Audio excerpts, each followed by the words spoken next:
Thank you.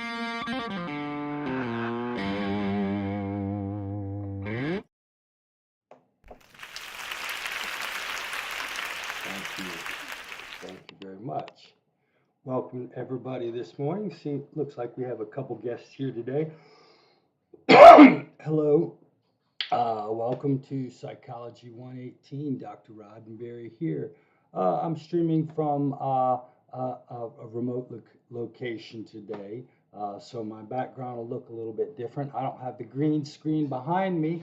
I hope that doesn't ruin your experience, though. We're in week 3, so we're only 2 weeks from our first exam. You got your homework up and ready to go. And we're working on our second discussion board for the semester. We are in module 2 now. Hello, Iris. Good to see you. Thanks to everybody for stopping by. If you're here, go ahead and type in the chat bar and let me know you're here. You can also hit the like button. I'm not really building advertisers or trying to build income, but I do like to see it when people hit the like button. You know, it kind of validates the work that I'm doing. So if you like it, like the video.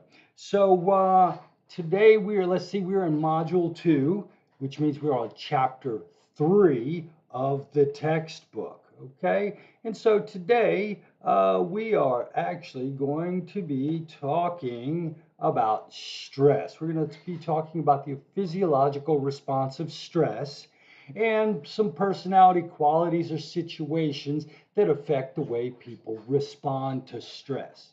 And then next week, we're going to talk about coping. We're going to talk about active strategies that we can learn as human beings to help us deal with the effect of stressors in our environment. But this week, we're going to talk a little bit about the physiology of stress. And I hope that after this lecture, you actually begin to understand what people talk about when they say stress can kill. I always wondered how an emotional response could have an effect on your physiological well-being. Hopefully today I'm going to teach you that, and you'll know a little bit better why we need to learn how to deal effectively with stress. Okay? Oh, and by the way, this Wednesday night in webinar, remember webinar has been moved from Thursday night to Wednesday night. And this week we are going to be talking about stress in our life. And I've got a really cool video that I want to show you that will actually probably blow your mind. So I hope you come to webinar on Wednesday night. We're going to talk about the difficulties of studying stress. We're going to talk about the psychological effects of stress. And we're going to talk about some of the emotional responses to stress. And we're going to talk about the effect of stress on physical health, cognitive functioning, and performance. And we're going to talk about some human factors that moderate the experience of stress. That wasn't well written. I need to go back. I've got a couple of typos there. I'll fix that in just a minute. Okay. Now, here's the weird thing about stress. It's really complex and multidimensional. When you talk about it, it's kind of a big ambiguous concept to talk about. Now, here's the thing. When people say, I'm so stressed out, number one, we need to divide that. What are you talking about when you say, I'm so stressed out? Are you talking about your stress response? Or are you talking about the environmental challenges that you have? Those are what we call the stressors. So I'm not talking about the stressors. Even the way you respond, your stress response can be very complex. People have stress responses at emotional levels. They get angry, they get upset, they get distraught, right? People's feelings of stress cause their heart to beat fast, their palms to get sweaty, their skin to scrawl. They causes physiological response. And you know, people often do crazy things when they are under stress. So stress, when you say, what is stress? Well, you know, it depends. It can be a lot of things, but it's sort of, if we will, let's go ahead and say that a stress response is sort of your response to a stressor, your emotional, physiological, or behavioral response to a adaptive response to a stressor. Now, let's talk about what a stressor is. A stressor can be defined as any circumstance that requires an adaptive response from a human. A stressor can be as simple as a log in your path that you have to step over. You have to adjust the way you are stepping. That log, in a sense, is a simple stressor, and we can actually measure its effect on your physiological response. So it can be something that is that small, or it can be to something as complex as dealing with a cancer diagnosis. Okay, and so it can be something really easy or something very, very difficult that taxes your coping abilities. And if you look in different websites, or every textbook's going to have a different list and organizational style for how they talk about stressors. Well, there are these 3 kind of stressors. There are these 4 kind of stressors. People have all kinds of different ways to categorize stressors. Let's just talk about some of the ways in which you can describe different types of stress. Remember, this list right here is not exclusive, and it doesn't represent the official way to organize stressors. But you can think about stressors as sometimes they're those things that come up quickly in your life. You lose a job, you get sick, you get in a car wreck, right? Or you fail a major test. That's sort of an acute stressor. But you know what? Sometimes we have those things that annoy us every day. I'm sure you have that coworker, you have that commute, you have that car you don't like. You might have that neighbor that nags you, and this is sort of what we would call a chronic stressor or a daily hassles. Sometimes students get a lot of stress thinking about exams that are come up. They have what we would call anticipatory stressors. They're stressed even before the challenge comes. So is it one big challenge, an acute stressor? Is it a challenge you face every day? Or is it the thought of a challenge that's coming up in advance that causes you to feel stress? These are all different kinds of stressors. We even have stress that we create from our own conflicting desires, right? So you may or may not, this is just a quote, I'm actually quite happy in my marriage, but you may be the kind of person who's unhappy in your marriage, but you don't want to be a failure, or you don't want to have the kids grow up in a single parent household. So you've got the stress caused by the internal conflict of different desires. Or if you've ever lived in a big city, just the noise or the smell or just the environment of the place you live in may provide too much stimulation for you, right? And then there's the stress that we feel when we create expectations in our mind and feel like we need to perform to those expectations. As I noted down here in the notes right here, sports athletes are often one of the things that sports psychologists do. Their biggest job is to help the athletes measure the stress caused by their own self-expectations. Good morning, Dia. Thanks for joining us today. We're talking about the different ways in which you can be stressed out by your environment. I was telling everybody that if you look in different textbooks, every textbook's got a different way of organizing the types of stressors or challenges that cause stress. And I suggested to you that here's a set of categories that we can use to think about stress in our life. Okay, now, here's the thing though. A stressor, and the reason I started on page 1 by saying we have to differentiate when people say, I'm so stressed out. You know what I mean? Are you talking about your experience, or are you talking about the environment that you find yourself in? Now, the reason I say that is because a stressor is not the same as stress. A stressor is a challenge.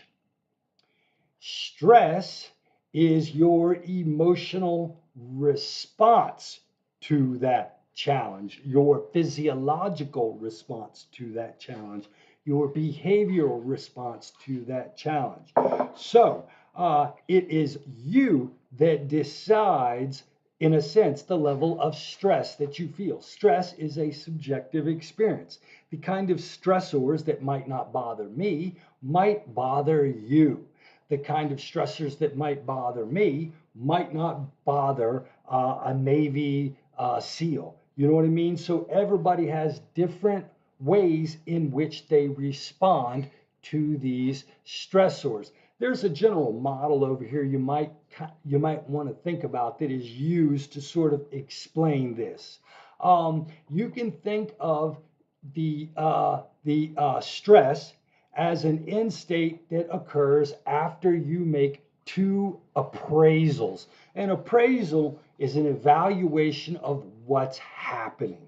Okay, so here's the deal. If you're going to feel stress, number one, you've got to have what's known as a primary appraisal. You've got to notice the stressful challenge. Okay, it's got to be something that you note as a challenge to you. If it's something that's happening that's loud or negative, but it does not affect you, it does not challenge you, then it's not going to cause stress. And so in this model, the primary appraisal is when we look at things in our environment and we decide whether or not they're a stress, a challenge for us, okay? And only the things that challenge us in some way are going to cause stress.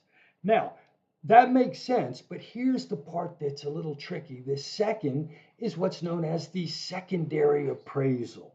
Now, before we finally experience stress, what you have to do is you have to go through a secondary appraisal where you feel that the challenge is something that you can't handle.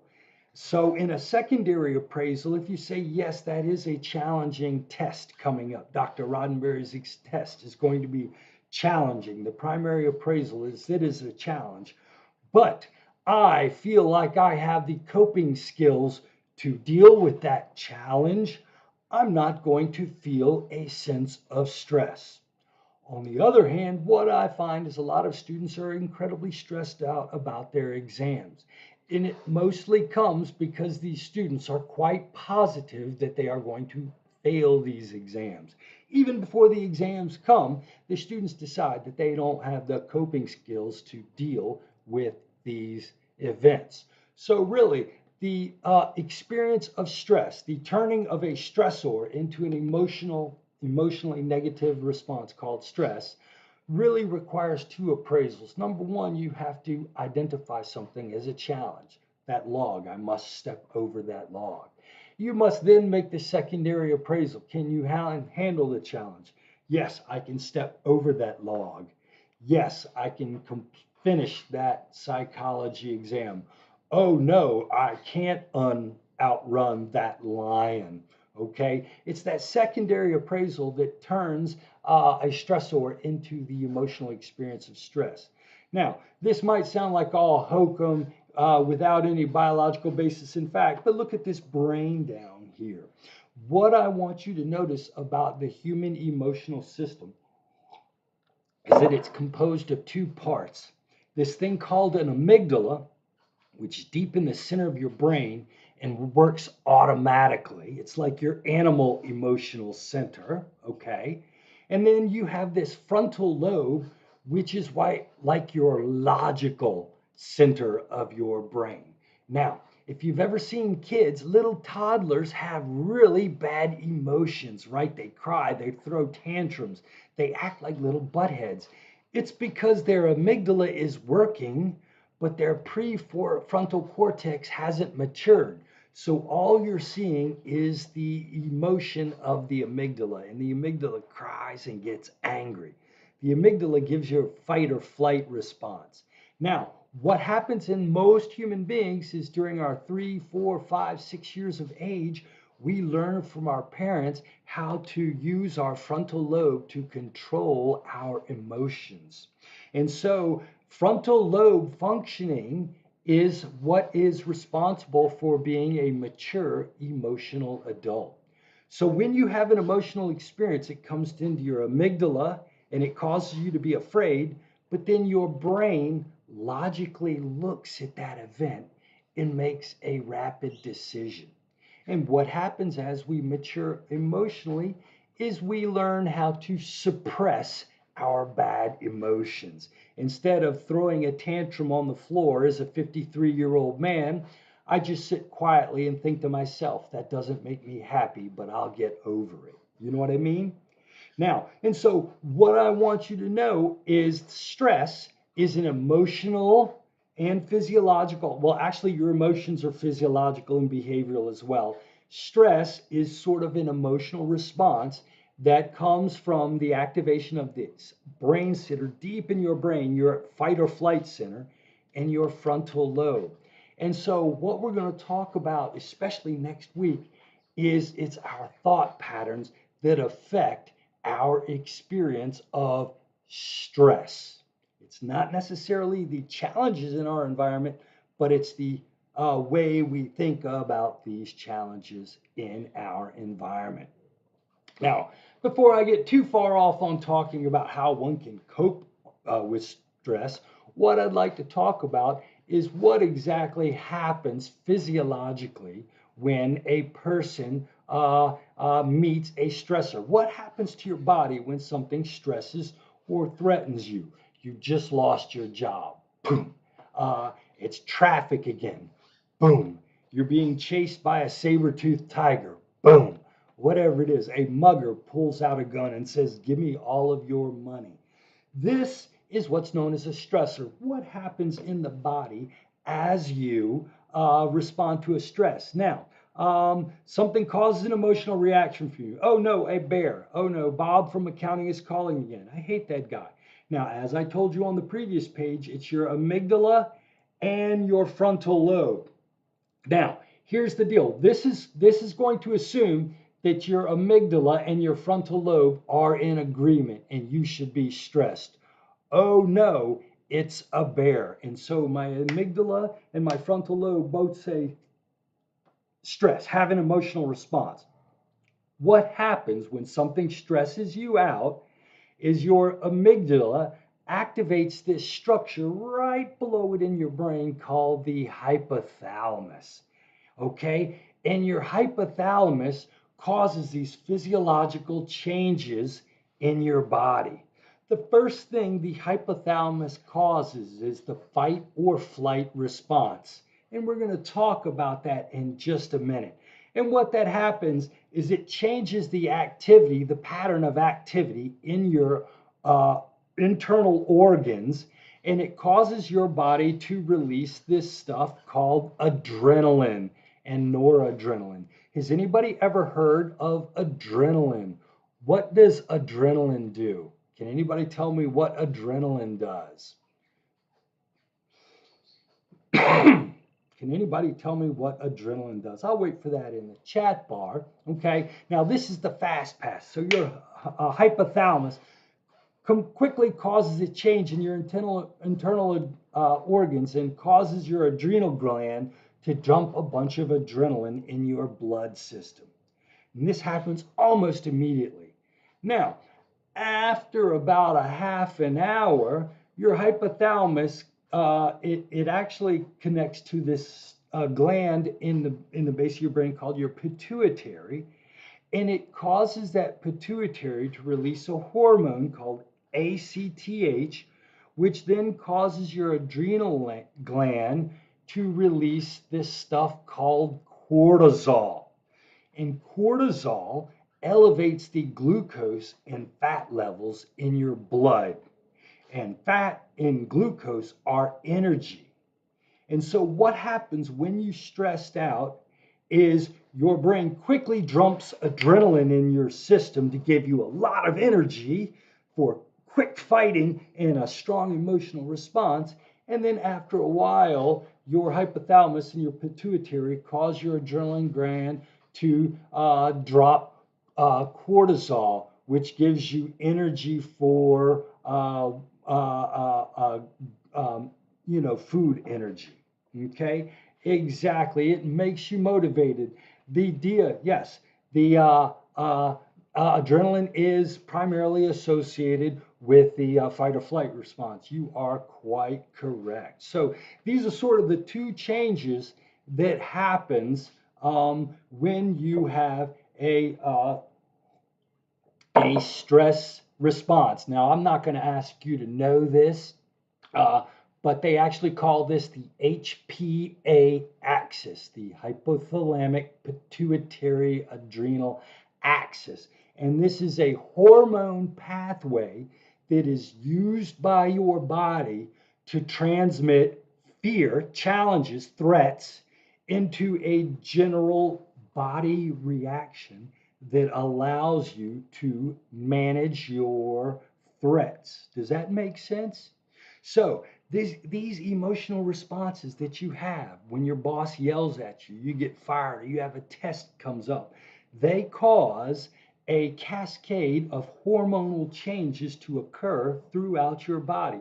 Now, these hormonal changes are very, very good for allowing you to fight off the threats that are in your body. Now, I want to take a quick moment to talk a little bit more about the FAST pathway, the fight or flight system. I know some of you have heard of the fight or flight response, and you all know that that relates to some sort of fear or something scary or something that makes you really angry. Yes, a fight or flight response is a physiological reaction to a threat that mobilizes you to attack or run from an enemy. Now, the weird thing is you have a lot of organs to support, and you only have so much blood and sugar to give all of these organs. So your body has this really cool way of giving the blood and the energy to your non-fighting organs while you're not in a threat. And when you are under threat, your body takes that energy and that blood and shifts it to from the non-essential organs to the organs that will help you fight. Does that make sense? So the fight or flight system helps you to maximize your resources for whatever you're doing. If you're eating, if you're safe, your body puts all of its energy into helping you digest food and have sex. But when something comes to kill you, your body invests all its resources in your heart, your lungs, and your muscles so that you can fight. Now, your body, typically you can think about these two systems. Instead of saying fight or flight, let's talk about sympathetic nervous response and a parasympathetic nervous response. And I'm not going to ask you to know what happens on each of the different body parts here, but I do want you to kind of get a feel. If you've ever been scared before, have your pupils dilated? Has your mouth gotten dry? Suddenly your mouth gets dry. Have you ever been afraid and you get goose pimples all over your skin, right? When you have a big test or you're in court getting a ticket, do your palms get sweaty, right?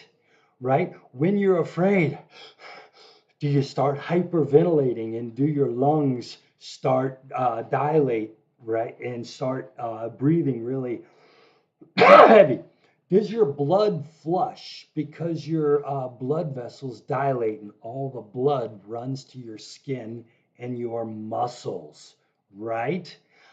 When you're nervous, does your stomach sometimes get upset because it's not working as well? All right. So, in a sense, what I want you to see is that there's a whole set of things that occur when you are afraid. And these are all the cascade of physiological response that are caused by the hypothalamus as it causes adrenaline to be released in your system. And this happens within seconds of your amygdala saying, I have a threat. Okay? And so this is the physical link between the things that bother you in your environment and what happens in your body. Now, Here's what you need to know. Your body has limited resources, so it has to marshal these resources in a certain way. Now, here's the deal. If you're in the fight or flight response and your digestion's not working for a few minutes, that's okay. But if you're in the fight or flight response for days or weeks or months and your digestion is interrupted, that's not a good thing. Okay? The weird thing about the fight or flight response is it's good in the short term for your body because it allows you to fight off or run from a predator at your maximum ability level. The only thing is the changes that happen in your body that are good for you in the short term are actually bad in the long term. Let me give you an example, right? If you're really sleepy and you need to wake up, drinking a double caffeine Coke, right, or a double espresso will give you energy so you don't fall asleep in the short term. However, do you want to just drink sodas day in, 10 sodas a day or 10 cups of espresso every day, all day?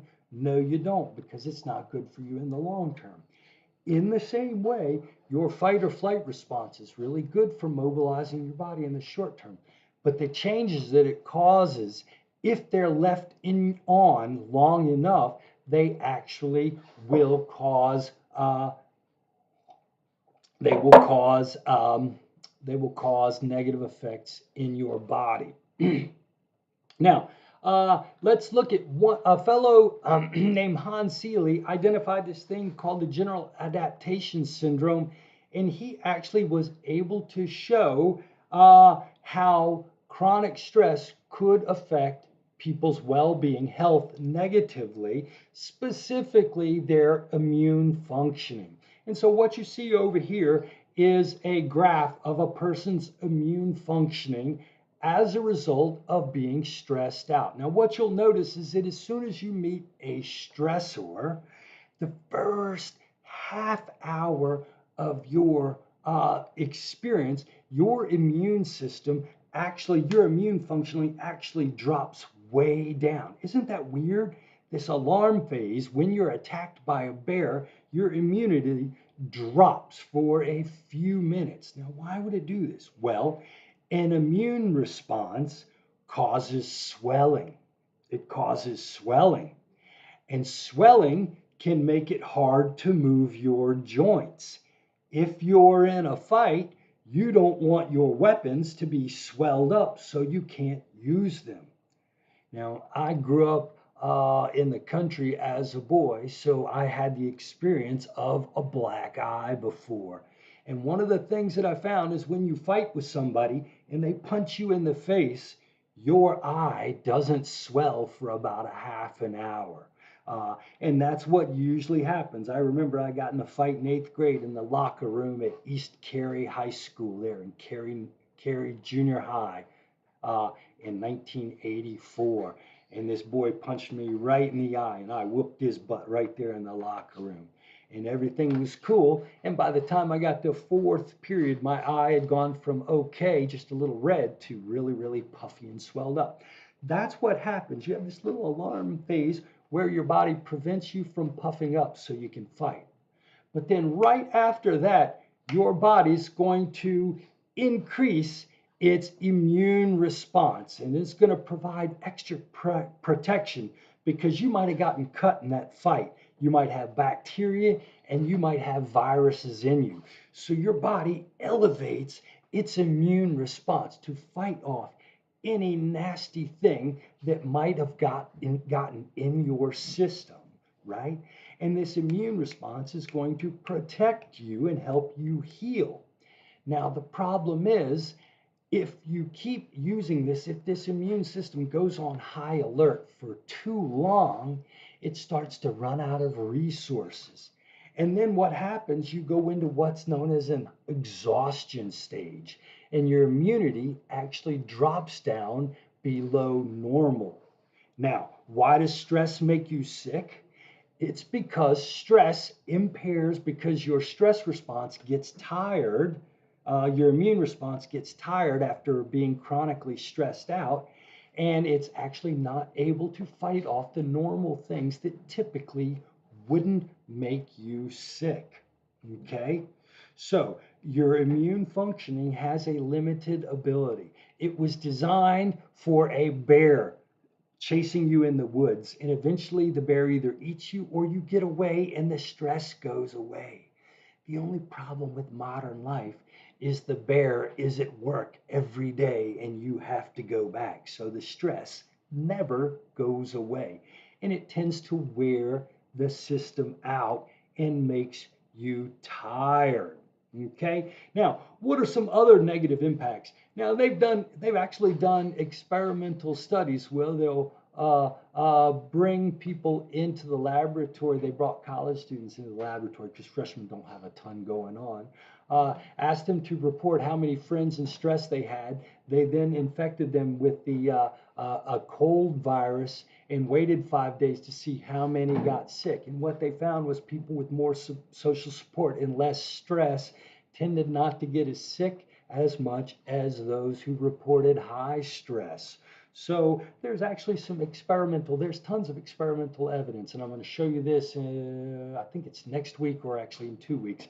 I'll have a whole list of citations for those of you that want to see the experimental research linking stress and health outcomes. Now, here's the deal. uh, when you go through a stress response, some of your arteries are constricted to increase your blood pressure and give you sort of more strength. Now, chronically constricted arteries is not a good thing. Here's the deal. Fat and glucose. Elevated levels of fat and glucose give you energy in the short term. However, you folks know that elevated glucose level, that's why they tell you not to drink too much sodas, elevated glucose level is associated with diabetes. And elevated fat levels, cholesterol, can lead to heart problems, especially if you have constricted arteries, right? So, in a sense, you're going to be more likely to have heart disease. You're going to have more likelihood of having diabetes. And since my cancer diagnosis, I did a lot of reading. I had a small, teeny tiny piece of cancer that I had to get cured, but I didn't realize that immunotherapy and immune functioning is a very central part of preventing and dealing with cancer. I did not realize that cancer was related to immune functioning. It turns out that poor immune functioning can also increase your likelihood of getting cancer. So the weird thing is, a stressor, if you appraise something as being a threat, a challenge, causes a cascade of physiological responses in your body that prepare you to fight off that threat. If, however, that threat never goes away, these cascade of changes never go away, and they actually have negative health outcomes for you. So, having heard that, do you folks now understand why people say stress kills? I have to admit, until I started reading about health psychology and really becoming more learned about the physiological nuances of stress, I used to laugh at the notion of stress killing because I'm pretty good at dealing with stress, and I didn't understand that other people might have a different experience. And I just didn't realize the physiological changes that occurs in your body. But stress can actually kill you. Now, this Wednesday, I'm going to do another plug for my webinar on Wednesday night. This Wednesday night, I'm going to take the first step in showing you how to be bulletproof against stress.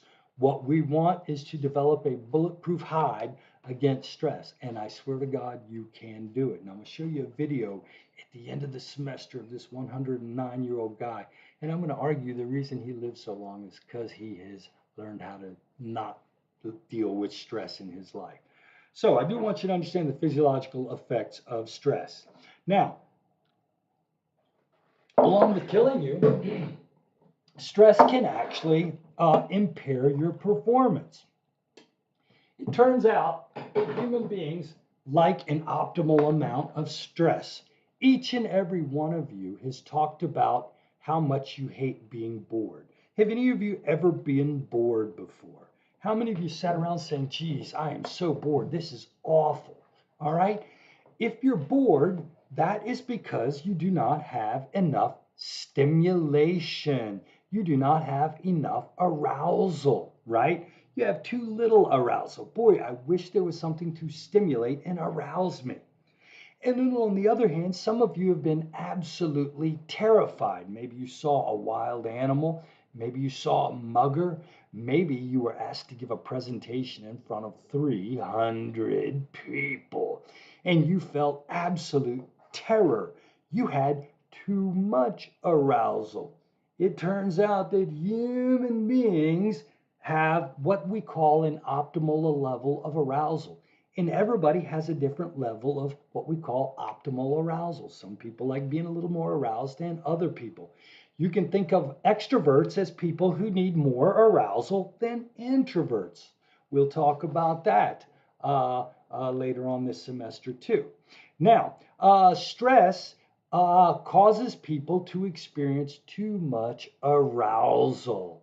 And when they experience too much arousal, it impairs their ability to perform. A lot of athletes talk about being in the moment.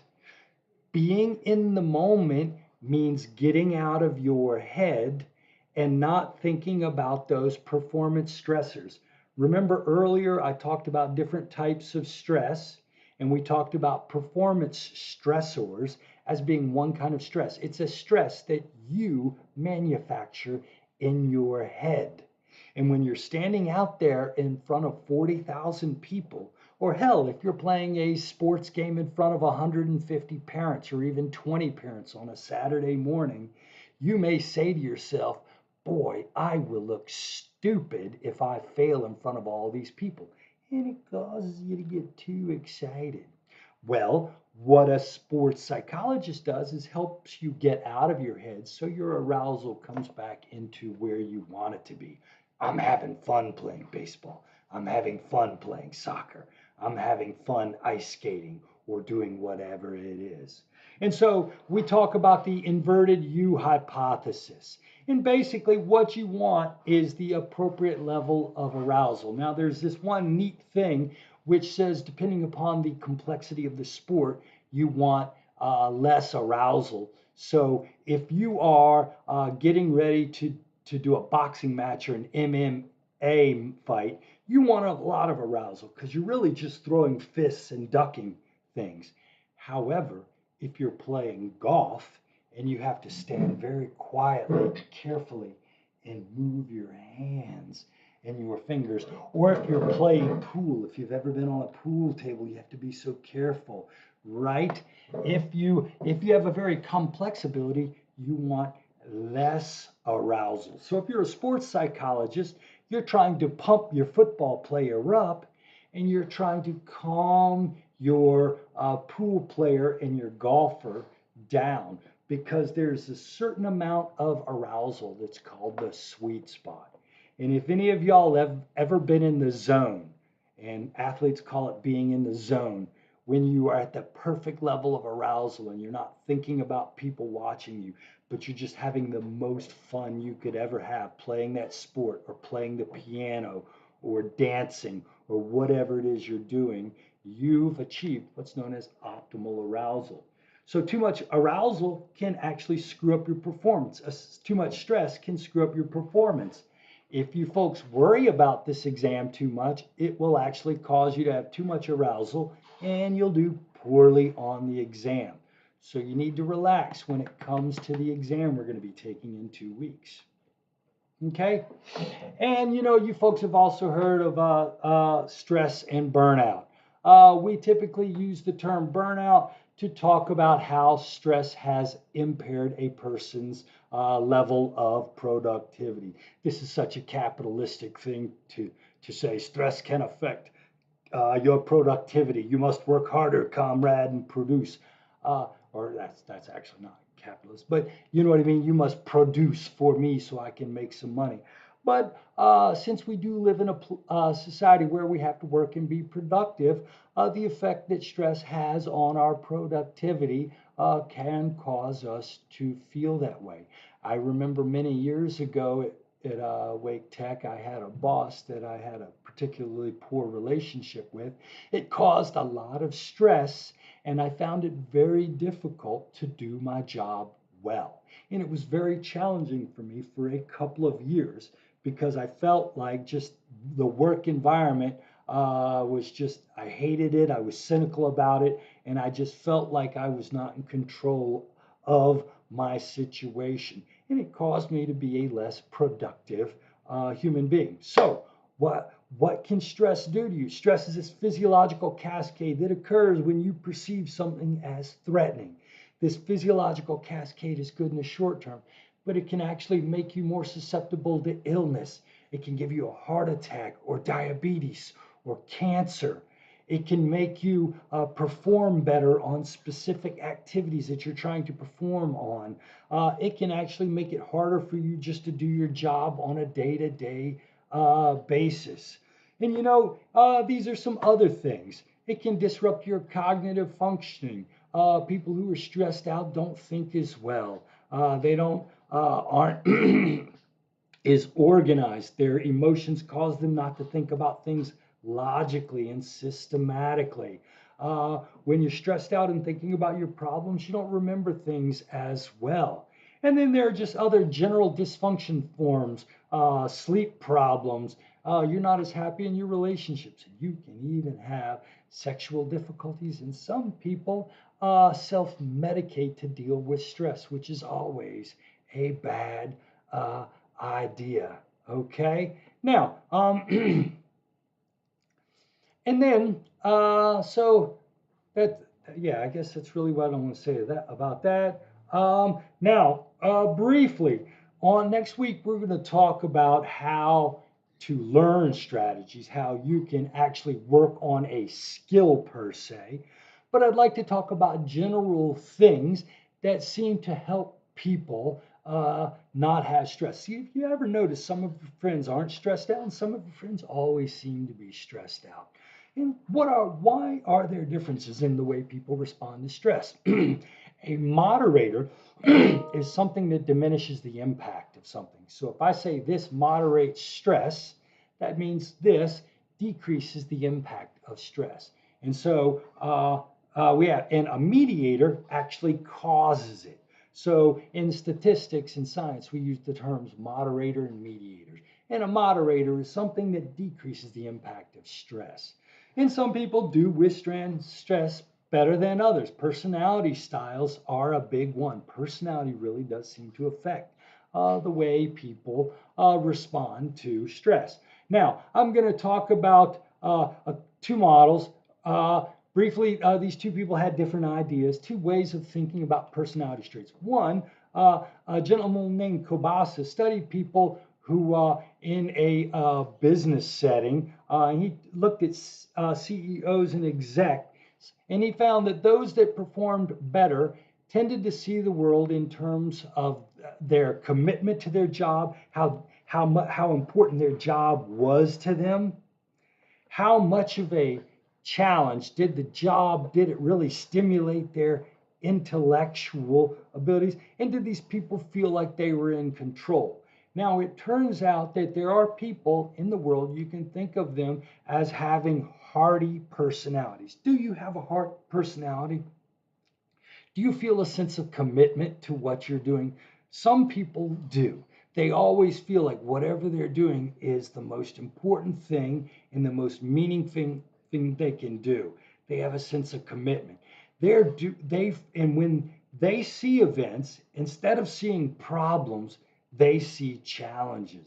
Hey, man, a student without ego hardiness would say, I have a psych class to take. Man, I've never taken a psychology class before. This is going to be too hard. This is going to be a disaster. That's a person without ego hardiness. A person with ego hardiness is going to say, wow, I've never taken a psych class before. This will be a cool challenge. Let's see if I can do it. And people who have a hardy ego, a hardy personality, are going to feel like they're in control. You ever had one of those persons that just says, I'm helpless, I can't do anything? That person doesn't have hardiness. So when we talk about ego hardiness, we want a personality style, or these are the people who feel like they're doing the most important thing. These things are really fun to them and they're not threatened by anything, and they feel like they're in control of their life. Now, if you're not this kind of person, you're saying, wow, that could never be me. It's okay, but there are some people who are like that. And these people, and I have to admit, I'm one of these people, maybe because I'm an idiot, but I really love my job. And whenever something bad happens, I actually think, bring it on, buddy. I can do it. I can knock this out. This isn't a problem. This is just another hoop for me to jump through. And so I'm that kind of person. You may not be, but I'm still going to give you some strategies next week to help you sort of cultivate that attitude in yourself. But people who have ego hardiness tend not to have the negative effects of stress as much as people who don't have this ego hardiness. And then you can divide the world into those who see the world, the cup is half full, and those who see the cup is half empty. What am I talking about? I'm talking about optimism. Are things generally going to work out? Are you an optimist? Or are things generally not going to work out? You're a pessimist. Which style of you? It turns out that being an optimistic personality actually provides a modicum of protection against the negative effects of stress. People who are optimistic don't seem to experience stress as people who are pessimistic. Some of you are saying, oh, great, here's another problem. Boom, there you go with the pessimistic attitude. If you're a pessimist, you probably said, great, this is going to kill me. This is why I'm going to die early. If you're an optimist, you're like, haha, I knew there was something good about having a positive view.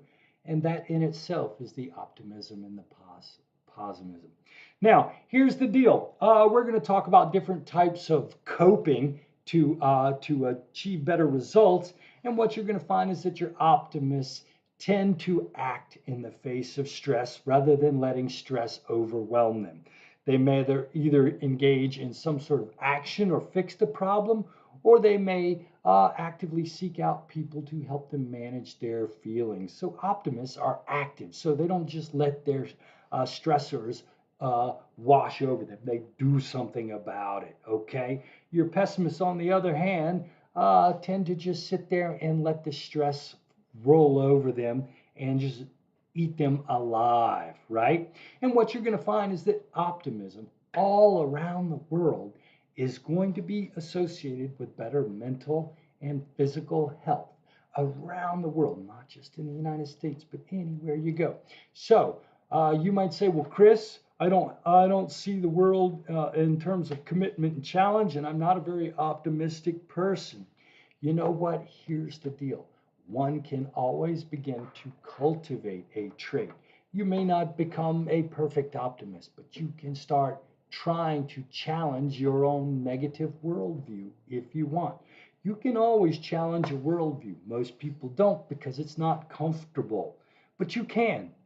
I used to think that I was a very mellow person, and I had to challenge that worldview when I was 30, and I realized that I had strong emotions, and these strong emotions sometimes caused me problems. It was very embarrassing to notice this about my adult self. It was more difficult even to start talking about it with my family and friends and people that were affected by it. But in doing this, I've tried to change my worldview. You can do that too. You can begin to challenge your pessimism or your ego weakness. You can become hardier, more optimistic, right? Now, the main thing that's going to help you have this optimistic attitude or feel good about things, we also know that social support is actually really important too. Having a network of people that care about you, it can be friends, it can be family member, but just somebody that you can talk to that you think actually cares about you. One of the problems I think is it becomes so easy to have social media interactions that people are starting to let go of the real relationships that they have, because real relationships take effort and compromise, and people are freaking annoying in person, right? You have to learn how to deal with their weaknesses. Online, it's much easier, but nobody really loves you online. It's hard to get that social support. And so, being able to have a set of, and it doesn't, you don't have to know 50 people. You just need one or two, just one or two really that cares about you.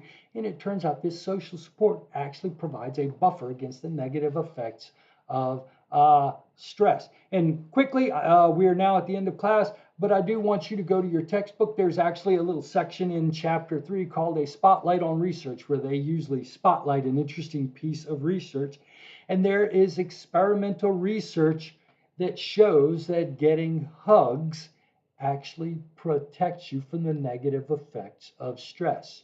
So it is very important that you learn to love hugging. Now, some of you are not as huggy as others, but learning how to just a little embrace. It's the thing you used as an infant. It's how your mom comforted you as an infant, and it actually really works for an adult. So, what I want everybody to do, yes, we are now out of the class. We're done. Sure. Yep. Excuse me. The rest of those are things I don't want to talk about this semester, or not interesting to me, or not on the exam, more importantly.